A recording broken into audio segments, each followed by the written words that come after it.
오늘은 그 짧은 시, 촌철 살인 같은 감성, 그 감상과 그 시가 어떤 메시지를 주고 있는가에 대한 이야기를 하겠습니다.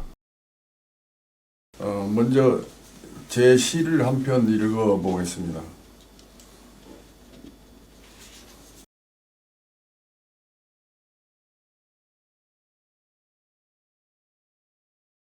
별이 빛나는 밤에, 별이 총총 빛나는 밤, 신화 속의 속살처럼 고요한데 누군가가 트럼펫을 연주한다. 밤안개 속 어딘가에서 고통을 비틀어 짜면 방울방울 빛이 되어 떨어지고 그것들은 까만 새들이 되어 샛노란 별들의 숲속으로 날아간다.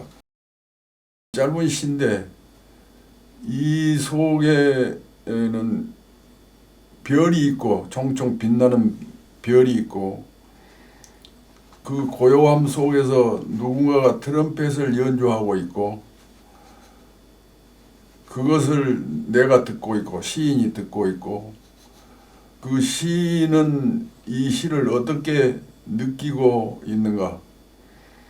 이 시에서는 이 시인이 느끼는 절대 고독이 있고 그 절대 고독 속에 고요가 있습니다. 고요함. 그것을 알아야 되는데 먼저 어떤 상황이냐 하면 별이 총총 빛나는 밤인데 그 빛나는 밤이 신화의 속살처럼 고요한데 별이 빛나는 밤에 보면 별들이 마치 살아있는 것처럼 눈을 총총 까물거리고 그리고 그 별들이 소리를 내는 것 같습니다. 생명체들처럼. 그런데 그 속에서 별들이 내는 소리는 소리 아닌 소리,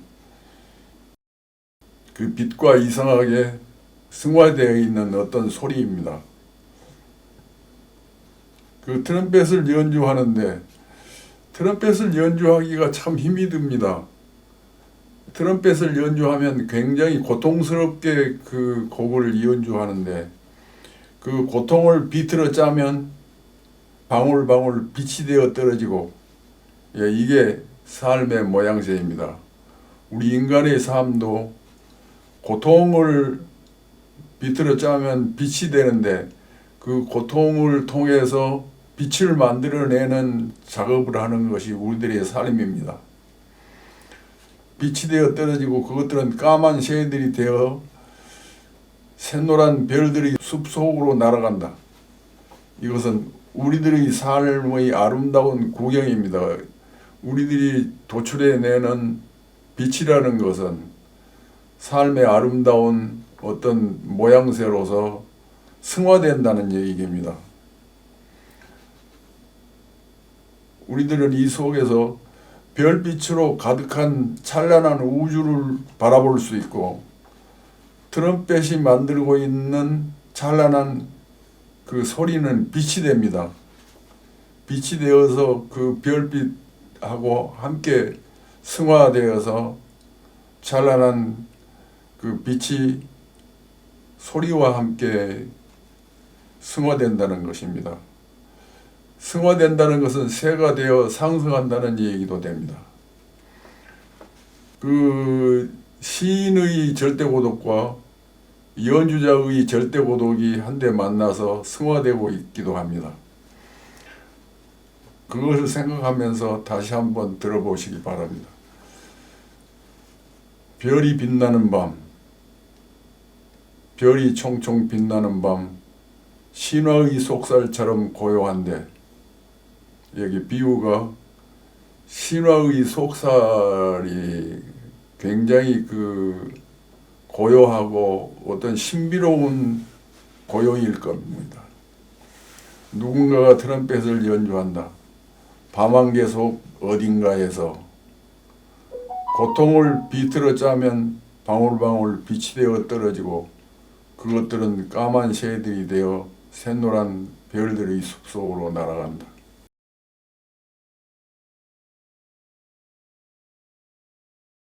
약간 다른 방향에서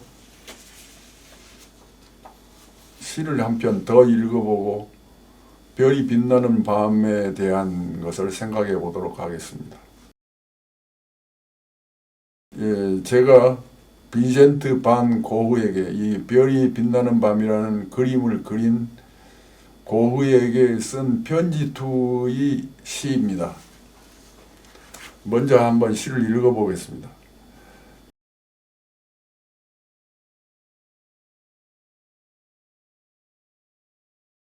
당신의 별이 빛나는 밤 속에 들어서서 알았습니다.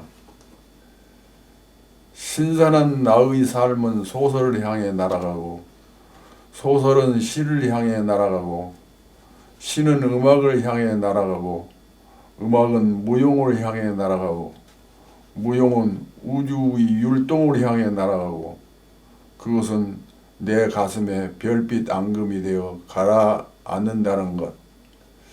이것이 시의 전체인데 짧은 시입니다. 근데 별이 빛나는 밤에를 여러분들도 그 그림을 봐보면은 그 별들이 휘돌고 꿈틀거리고 있습니다. 꿈틀대는 그것의 음악성, 날아가는 검은 새들의 움직임과 별의 움직임이 융화되어 있어요. 언젠가 한번 제가 이 이야기를 했는데 예술, 그러니까 시, 음악, 무용, 그리고 그림 이런 것들은 그 예술의 한 형태인데 제가 종합예술에 대한 이야기를 하면서 엄마의 자궁 속에서 갓 태어난 아기가 보여주고 있는 모양새를 보면 종합예술을 이해할 수 있다고 얘기한 적이 있습니다. 다시 한번 얘기하겠습니다. 태어난 아기는 처음에 허우적거리는 모양새만 보여주고 울지를 않습니다. 그런데 가령 의사가 엉덩이를 때린다든지 그러면 응아하고 우는데, 그리고 응아하고 운 다음에 항상 자라다가 그 엄마를 부르게 되는데 엄마를 부르게 되는 거 그것이 시입니다. 그러니까 제일 처음에 그 아기가 허우적거리는 것은 무용인 것이고 그 무용은 우주의 율동하고 관계가 있어요. 우주의 율동을 흉내내서 아기가 꿈틀거리는 것입니다. 그리고 응아하고 우는 거 이것은 음악인 것이고 엄마하고 부르는 것은 시인 것이고 시가 발전해서 소설이 되는 것입니다.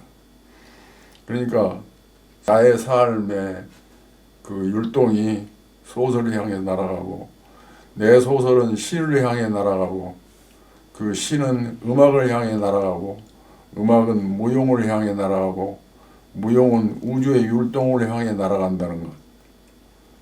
그런데 우주의 율동은 무엇이냐면 내 가슴 속에 별빛처럼 앙금이 되어 가라앉는다는 것. 그러니까 내 삶이 지향하는 어떤 아름다운 경지, 아름다운 모양새, 그것이 조화로운 아름다움의 오르가즘 같은 것입니다.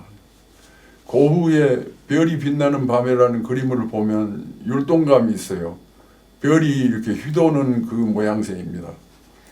그것이 아름다움의 오르가즘이고 그것을 보면 전율이 느껴진다는 것입니다.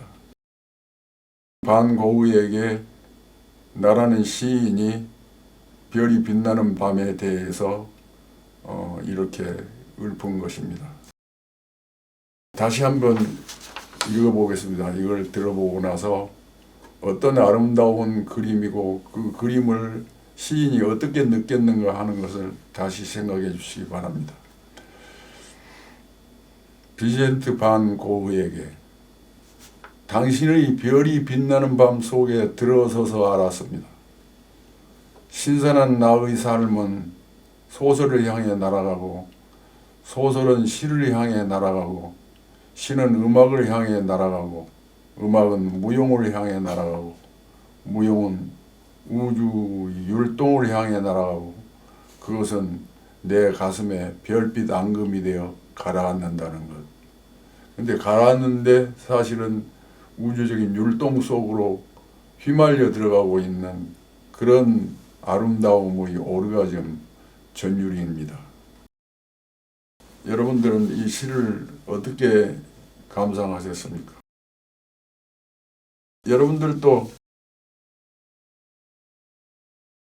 여러분들이 어떤 것을 봤을 때 그 느낌을 여러분들 시적인 감수성에 따라서 읊으면 그것이 좋은 시가 되는 것입니다. 여러분들도 좋은 시 쓰기 바랍니다. 오늘 강의 마치겠습니다. 감사합니다.